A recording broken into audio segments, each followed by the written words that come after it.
김은원 산골 나그네 저자 김유정 밤이 깊어도 술꾼은 역시 들지 않는다. 매주 뜨는 냄새와 같이 쾌쾌한 냄새로 방안은 괴괴하다. 묵간에서는 쥐들이 찍찍거린다. 홀어머니는 쭉 떨어진 화로를 끼고 앉아서 쓸쓸한 대로 곰곰 생각에 젖는다. 가뜩이나 침침한 반짝 등불이 북쪽 지게문에 뚫린 구멍으로 새드는 바람에 반뜩이며 빛을 잃는다. 헌 버선짝으로 구멍을 틀어막는다. 그러고 등잔 밑으로 받친 그릇을 끌어당기며 시름없이 바늘을 집어든다. 산골의 가을은 왜 이리 고적할까? 앞뒤 울타리에서 부수수하고 떨립은 진다. 바로 그것이 귀 밑에서 들리는 듯 나직나직 속삭인다. 더욱 몹쓸 건 물소리. 골은 휘몰아 맑은 샘은 흘러내리고 야릇하게도 음유를 읊는다. 퐁, 퐁, 퐁, 쪼록, 퐁. 바깥에서 신발 소리가 자작자작 들린다. 귀가 번쩍 뜨여 그는 방문을 가볍게 열어 젖힌다. 머리를 내밀며 덕돌이냐? 하고 반겼으나 잠잠하다. 앞들 건너편 수퐁을 감돌아 싸늘한 바람이 낙엽을 뿌리며 얼굴에 부딪힌다. 용마루가 생생 운다.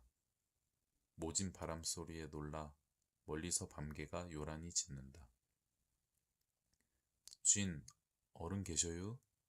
몸을 돌리어 바느질 거리를 다시 들려 할째 이번에는 짜장 인기가 난다. 황급하게 누구유? 하고 일어서며 문을 열어보았다. 왜 그리유? 처음 보는 아낙네가 마루 끝에 와섰다.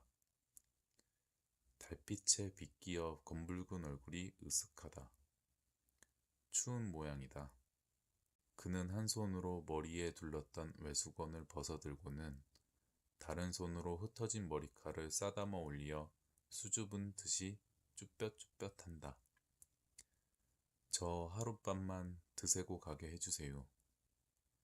남정네도 아닌데 이 밤중에 웬일인가. 맨발에 지심짝으로. 그야 아무렇든. 어여 들어와 불째게요. 나그네는 주춤주춤 방 안으로 들어와서 화로 곁에 도사려 앉는다. 낡은 치맛자락 위로 비어지려는 속살을 아무리자 허리를 지그시 튼다. 그리고는 묵묵하다. 주인은 물끄러미 보고 있다가 밥을 좀 주려느냐고 물어보아도 잠자코 있다. 그러나 먹던 대공을 주워 모아 짠지 쪼가고 갖다 주니 감지덕지 받는다. 그리고 물 한 모금 마심없이 잠깐 동안에 밥그릇의 밑바닥을 긁는다. 밥숟가락을 놓기가 무섭게 주인은 이야기를 붙이기 시작하였다. 미주알 고주알 물어보니 이야기는 지수가 없다. 자기로도 너무 지쳐 물은 듯 싶은 만치 대구 추근거렸다. 나그네는 싫단 기색도 좋단 기색도 별로 없이 신압으로 대꾸하였다. 남편 없고 몸 붙일 곳 없다는 것을 간단히 말하고 난 뒤 이리저리 얻어먹고 단계유 하고 턱을 가슴에 묻는다. 첫 닭이 회를 칠 때 그제야 마을 갔던 덕돌이가 돌아온다. 문을 열고 감사 나온 머리를 디밀려다 낯선 아낙네를 보고 눈이 휘둥그렇게 주춤한다. 열린 눈으로 억센 바람이 몰아들며 방 안이 캄캄하다. 주인은 문 앞으로 걸어와 서며 덕돌이의 등을 뚜덕거린다. 젊은 여자 자는 방에서 떡거머리 총각을 재우는 건 상서롭지 못한 일이었다. 예, 덕돌아, 오늘은 마을 가 자고 아침에 온. 가을할 때가 지었으니 돈냥이나 종이 퍼질 때도 되었다. 그 돈들이 어디로 몰리는지 이 술집에서는 좀채 돈맛을 못 본다.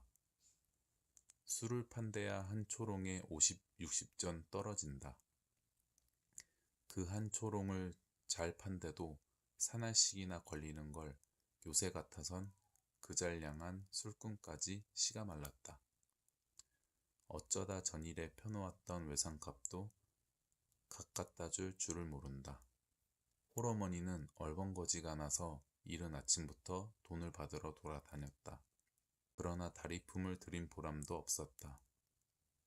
낼 사람이 즐겨야 할 텐데 우물쭈물하며 한단 소리가 좀 두고 보자는 것이 고작이었다. 그렇다고 안 갈 수도 없는 노릇이다.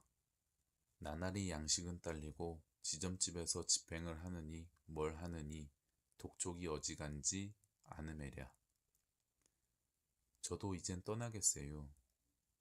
그가 조반 후 나들이 옷을 바꾸어 입고 나서니 나그네도 따라 일어서다 그의 손을 잔상히 붙잡으며 주인은 고달플 테니 며칠 쉬어가게요 하였으나 가야지요. 너무 오래 신세를. 그런 염려는 말고 라고 누르며 집 지켜주는 셈치고 방에 누웠으라 하고는 집을 나섰다. 백두 고개를 넘어서 아말로 들어가 해동갑으로 헤매었다. 해실수로 간 곳도 있기야 하지만 맑았다. 해가 지고 어둘 역에야 그는 홀부들에서 돌아왔다. 좁쌀닷 되밖에는 못 받았다. 다른 사람들은 돈 낼 생각은커녕 이러면 다시 술 안 먹겠다고 도리어 얼러 보냈던 것이다. 그러나 이만도 다행이다. 아주 못 받느니 보다는 끼니 때 가지였다. 그는 좁쌀을 씻고 나그네는 솥에 불을 지피어 불아사랴 밥을 짓고 일변상을 보았다. 밥들을 먹고 나서 앉았으려니까 갑자기 술꾼이 몰려든다. 이게 웬일인가. 처음에는 하나가 오더니 다음에는 세 사람, 또 두 사람, 모두 젊은 축들이다. 그러나 각각들 먹일 방이 없으므로 주인은 좀 망설이다가 그 연유를 말하였으나 뭐한 동리 사람인데 어떠냐 한 데서 먹게 해달라는 바람에 얼씨구나 하였다. 이제야 운이 트이나 보다. 양푼에 막걸리를 딸구어 나그네에게 주어 솥에 넣고 좀 속히 데워달라 하였다. 자기는 치맛꼬리를 휘둘러가며 잽싸게 안주를 장만한다. 짠지, 동치미, 고추장, 특별 안주로 삶은 밤도 놓았다.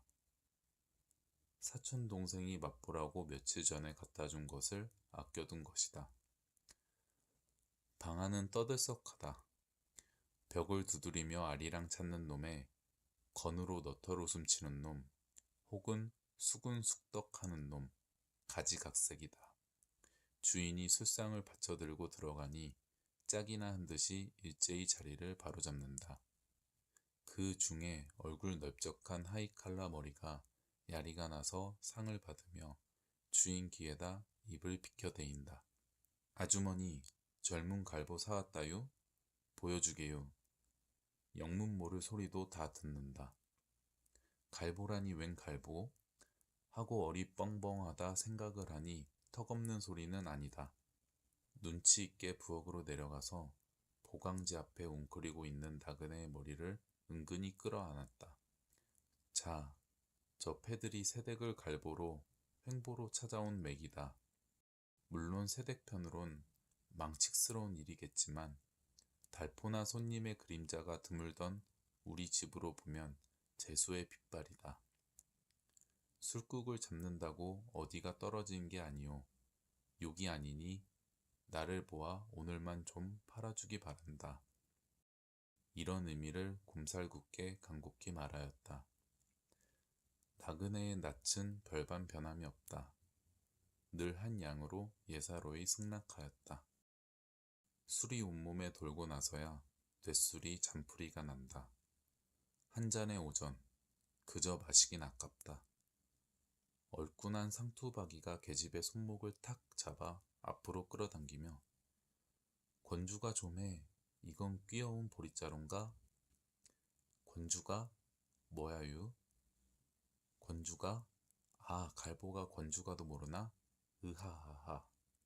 하고는 무안에 취하여 푹 숙인 계집뺨에다 거칠거칠한 턱을 문질러 본다. 소리를 안만 시켜도 아랫입술을 깨물고는 고개만 기울일 뿐 소리는 못 샀나 보다. 그러나 노래 못하는 꽃도 좋다. 계집은 영 내리는 대로 이 무릎 저 무릎으로 올마 앉으며 턱 밑에다 술잔을 받쳐 올린다. 술들이 담뿍 취하였다. 두 사람은 골맞아서 코를 본다. 계집이 칼라 머리 무릎 위에 앉아 담배를 피워 올릴 때 코웃음을 흥 치더니 그 무지스러운 손이 계집의 아래 백가죽을 사양없이 움켜잡았다. 벼랑간 아야 하고 펑들껑하더니 계집의 몸뚱아리가 공중으로 도로 뛰어오르다 떨어진다. 이 자식아, 너만 돈 내고 먹었니? 한 사람 세두고 앉았던 상투가 콧살을 찌푸린다. 그리고 맨발 벗은 계집의 두 발을 양손에 붙잡고 가랑이를 쩍 벌려 무릎 위로 찌르르 끌어올린다. 계집은 앙탈을 한다. 눈시울에 눈물이 연기더니 불현듯이 쪼록 쏟아진다. 방 안에서 웽마가리 소리가 끓어오른다. 저 잡놈보게 으하하하.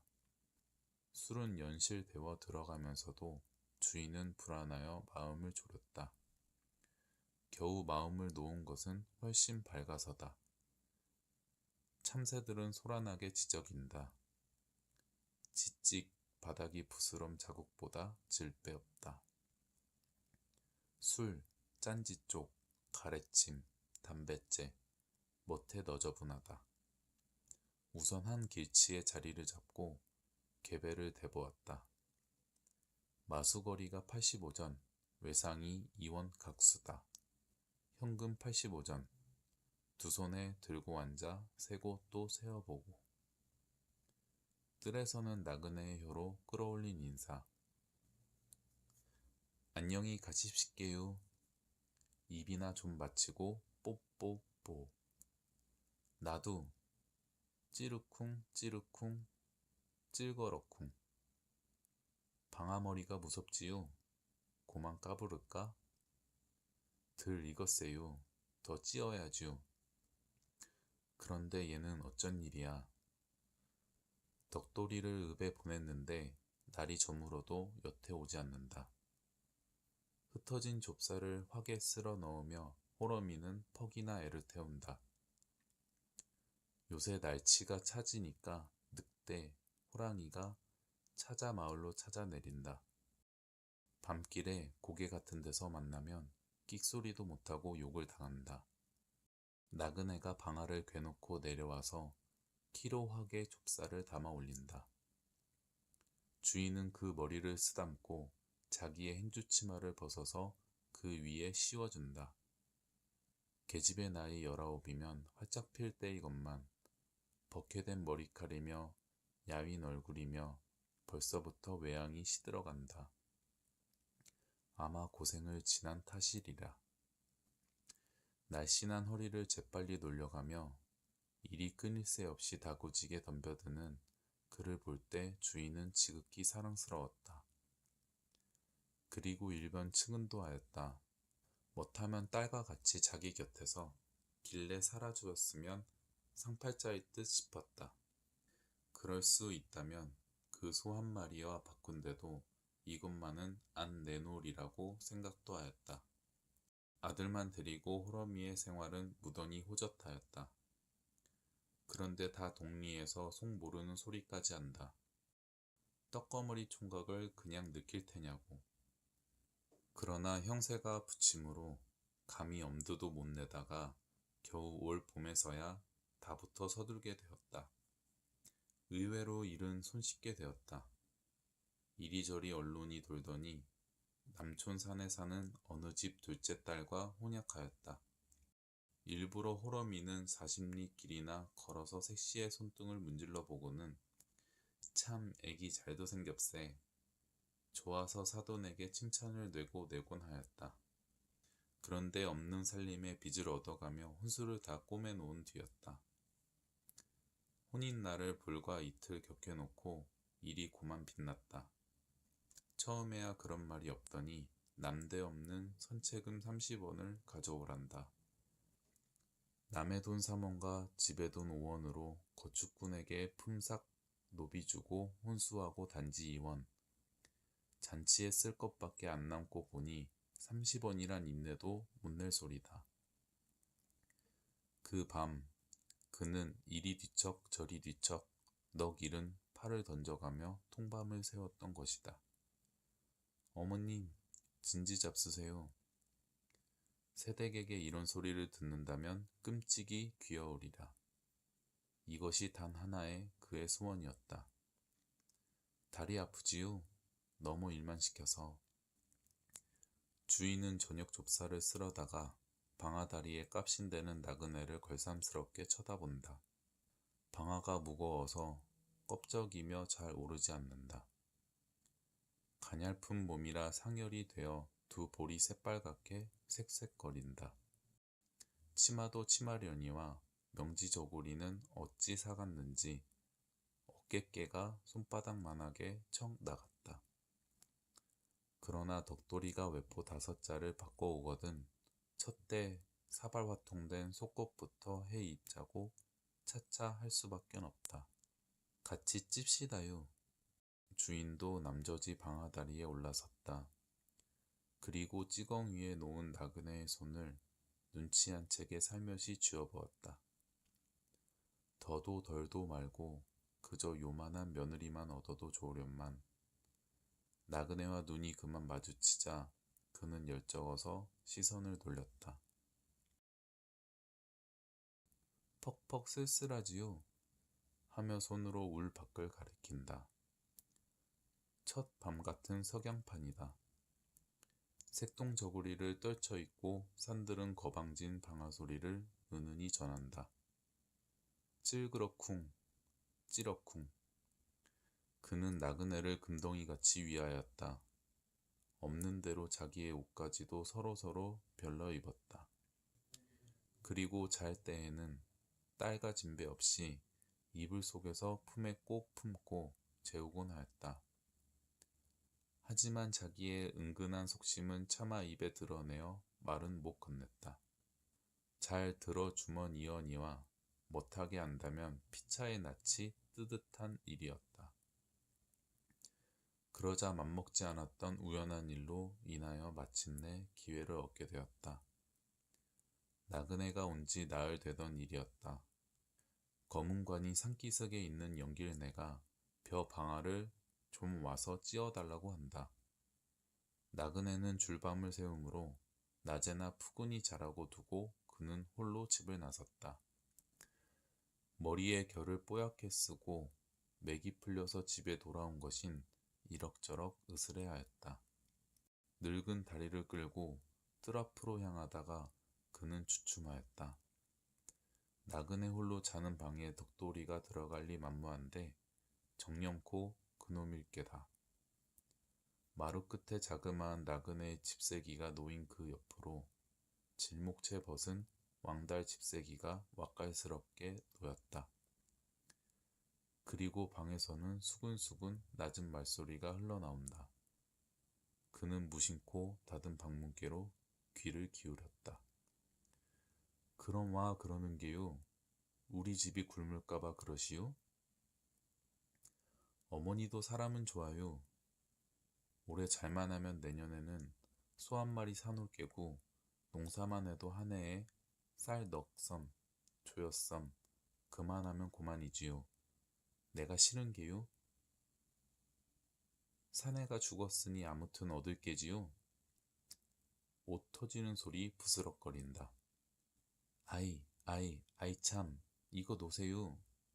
쥐 죽은 듯이 감감하다. 허공에 아롱거리는 낙엽을 이윽히 바라보며 그는 빙그레한다. 신발 소리를 죽이고 뜰 밖으로 다시 돌쳐섰다.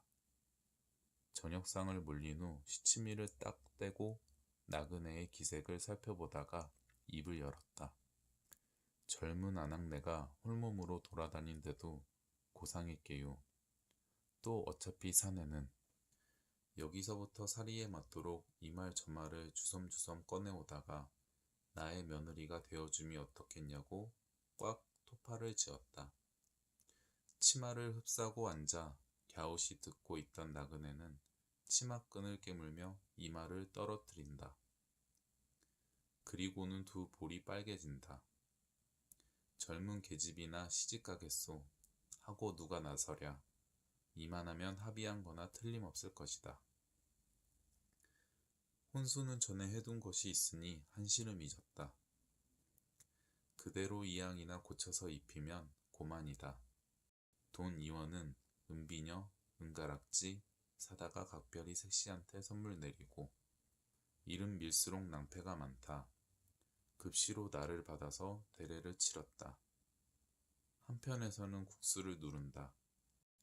잔치 보러 온 아낙네들은 국수 그릇을 얼른 받아서 후룩후룩 들여 마시며 색시 잘났다고 추었다. 주인은 즐거움에 너무 겨워서 추배를 은근히 들었다. 여간 경사가 아니다. 뭇 사람을 삐집고 안팎으로 드나들며 분주하기에 손이 돌지 않는다. 예, 매누라, 국수 한 그릇 더 가져온. 어째 말이 좀 어색하구먼. 다시 한번. 매누라 얘야, 얼른 가져와. 서른을 바라보자 동곳을 찔러보니 재물에 멋이 질려 비드름하다. 덕돌이는 첫날을 치르고 부썩부썩 기운이 난다. 남이 두 단을 털째면 그의 볕단은 석 단째 풀쳐나간다.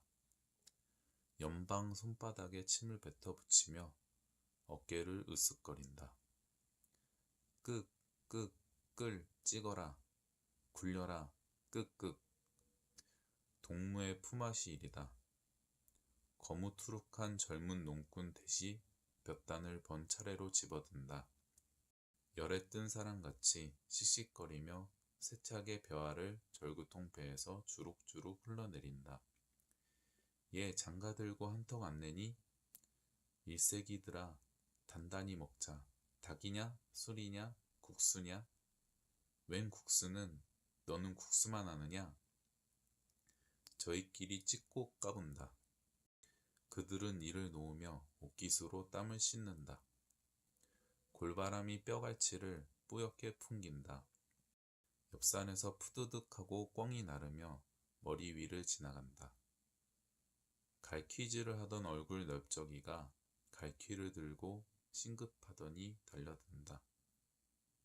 장난꾼이다. 여러 사람의 힘을 빌리어 덕돌이 입에다 헌 집신짝을 물린다. 버들컹거린다. 다시 양 귀를 두 손에 잔뜩 움켜잡고 끌고 와서는 털이 놓인 벼무더기 위에 머리를 틀어박고서 동서남북으로 큰 절을 시킨다. 야, 야, 아. 아니다 아니야. 장갈 갔으면 산신령한테 이러하다 말이 있어야지. 괜히 산신령이 노하면 눈깔망나니 내려보낸다. 묻 웃음이 터져오른다. 새신랑의 옷이 이게 뭐냐. 볼기짝에 구멍이 다 뚫리고 빈정대는 사람도 있다.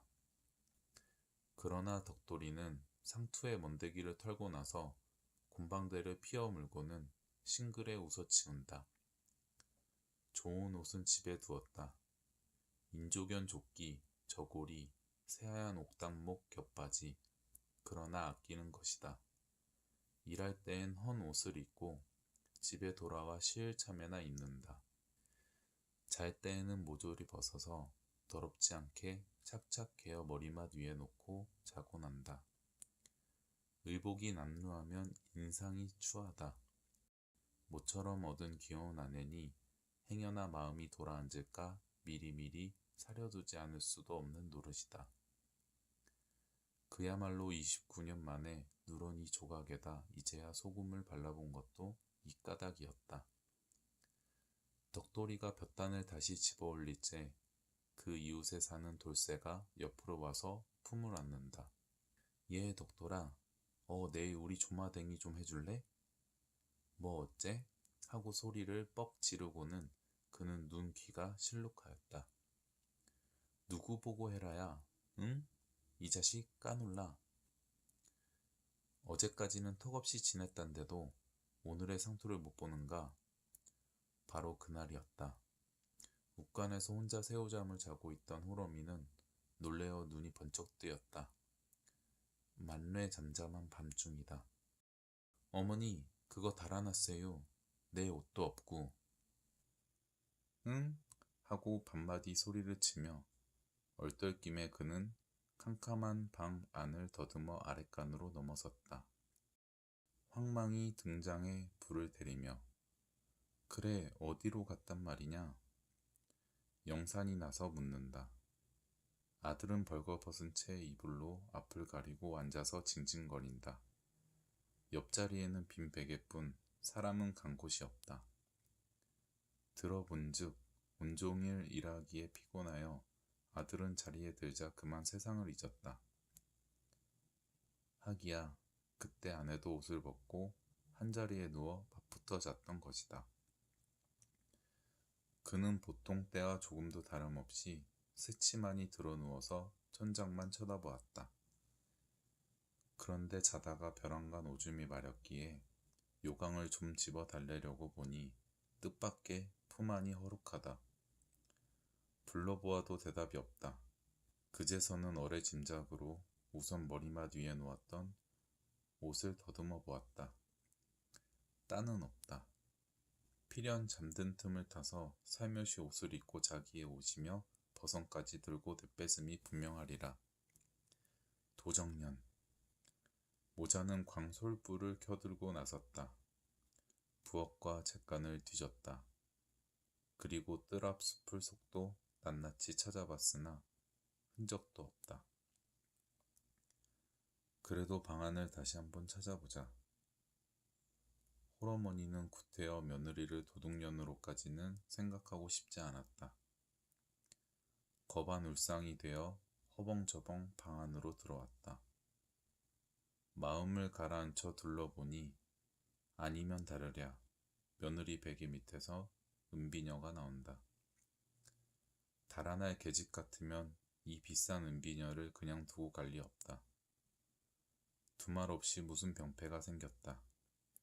홀어머니는 아들을 데리고 덜미를 지피는 듯 문 밖으로 찾아 나섰다.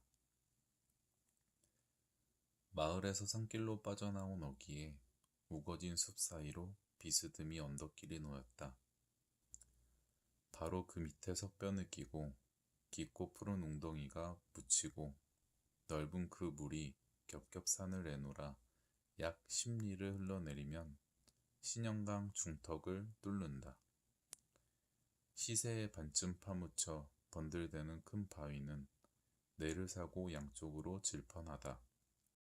꼬부랑 길은 그 틈바위로 뻗었다. 좀채 걷지 못할 자갈길이다. 내를 몇 번 건너고 험상궂은 산들을 비켜서 한 오마장 넘어야 겨우 길다운 길을 만난다. 그리고 거기서 좀 더 간 곳에 냇가에 외지게 이뤄진 오막살이 한 칸을 볼 수 있다. 물방앗간이다. 그러나 이제는 밥을 찾아 흘러가는 뜬몸들의 하룻밤 숙소로 변하였다. 벽이 확 나가고 내 기둥뿐인 그 속의 힘을 잃은 물방아는 의신연 굳게 몰아누웠다. 거지도 그 옆에 호리불 위에 거적을 덧쓰고 누웠다. 거푸진 신음이다. 으흠. 석가래 사이로 달빛은 쌀쌀이 흘러든다. 가끔 마른 잎을 뿌리며 여보, 자우? 일어나게요 얼핀. 계집의 음성이 나자 그는 꾸물거리며 일어앉는다. 그리고 너털대는 호쩍 쌈 깃을 여며 잡고는 덜덜 떤다. 이제 고만 떠날 테이야 쿨룩. 말라빠진 얼굴로 계집을 바라보며 그는 이렇게 물었다. 10분가량 지났다. 거지는 호사하였다. 달빛에 번쩍거리는 겹옷을 입고서 지팡이를 끌며 물방앗간을 등졌다. 골골하는 그를 부축하여 계집은 뒤에 따른다. 술집 며느리다. 옷이 너무 커. 좀 적었으면. 잔말 말고 어여 갑시다. 펄쩍. 계집은 불이 나게 그를 재촉한다. 그리고 연에 돌아다 보길 잊지 않았다. 그들은 강길로 향한다. 개울을 건너 붉어져 내린 산모퉁이를 막 꼽들이려 할제다. 멀리 뒤에서 사람 우기는 소리가 끊일 듯 날 듯 간신히 들려온다. 바람에 먹히어 말저는 모르겠으나 재 없이 덕돌이의 목성임은 넋이 짐작할 수 있다. 아, 얼른 좀 오게요. 똥끝이 마르는 듯이 계집은 사내의 손목을 겁겁이 잡아 끈다. 병들은 몸이라 끌리는 대로 뒤뚝거리며 거지도 으슥한 산 저편으로 같이 사라진다. 수은빛 같은 물방울을 품으며 물결은 산 벽에 부닥들인다. 어디선지 지정치 못할 늑대 소리는 이 산 저 산에서 와글와글 굴러내린다.